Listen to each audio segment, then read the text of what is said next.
So 2 days ago, Israel launched a bombing campaign dubbed Operation Protective Edge against Gaza that's still ongoing. But despite the horrors on the ground, the mainstream media seems to only be telling one side of the story. Take a look at this. From the Wall Street Journal, Israeli air defense intercepts more rockets as fighting continues. And the LA Times goes on to declare that Palestinian rockets reach farther into Israel. And lastly, the New York Times makes it seem like there's an equal playing field by stating Israel and Hamas simply exchange fire.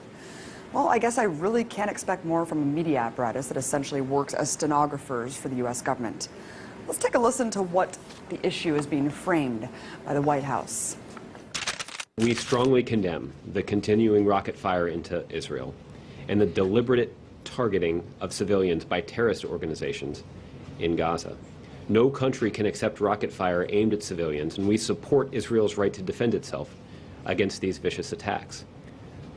At the same time, we appreciate the call that Prime Minister Netanyahu himself has made publicly to act responsibly. Wait, what? Acting responsibly?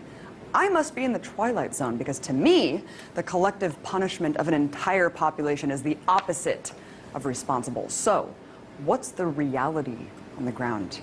Well, just in the last 24 hours, Israeli forces have conducted airstrikes that have struck 160 sites in Gaza, according to the IDF. In total, 550 sites have been bombed. And considering the fact that Gaza is one of the most densely populated places on Earth, with over 1 million inhabitants, any aerial strike conducted in the region almost certainly means civilian deaths.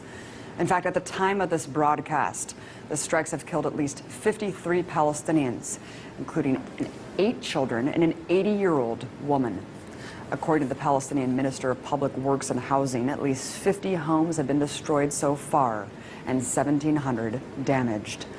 So when the IDF talks about hitting, quote, Hamas targets, remember that Hamas is the democratically elected leadership of Gaza, which could mean any government building or social services for Palestinians. So while the U.S. government can go on and on about Israel's right to defend itself, take heed of the increasing death toll in Gaza and the fact that no Israelis have yet died as a result of Hamas rockets. Look, I denounce deadly force on both sides. But it's important to not frame this as a cycle of violence that's equal. One is the colonizer oppressor, the other, the colonized oppressed. As IDF General's son Miko Piled said just yesterday on the show, there are 2 choices for Palestinians in occupied territories: to completely surrender or resist. And resistance is what we're seeing now. I'm sick of my Palestinian friends losing their friends and family every time Israel goes on the offense against innocent people living in an open-air prison. So if demolishing homes, conducting mass arrests, and bombing civilians is, quote, responsible, I shudder to think how many people have to die in order to define irresponsible.